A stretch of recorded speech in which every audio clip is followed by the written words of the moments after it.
Pengurus Soina Kabupaten Bogor yang baru saja dilantik langsung tancap gas untuk memantapkan event Soina Cup yang akan dilangsungkan dalam waktu dekat ini. Hal tersebut dikatakan langsung Ahmad Azwari selaku Ketua Soina 2024-2028, yang mengatakan event tersebut akan melibatkan 8 cabang olahraga. Adapun tujuan dari Soina Cup adalah menjaring cikal bakal atlet yang nantinya bakal dipersiapkan untuk beberapa kejuaraan. Selain itu juga sebagai ajang pemasaran dan promosi cabang olahraga di bawah naungan Soina. Merancang program Soina Kabupaten Bogor sudah berdiri, itu ada Soina Cup, Soina World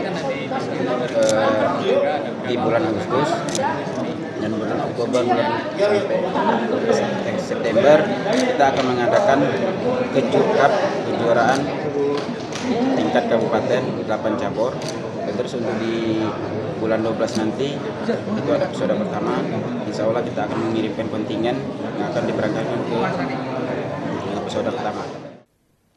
Dari Kabupaten Bogor, Cevi Suryadi melaporkan.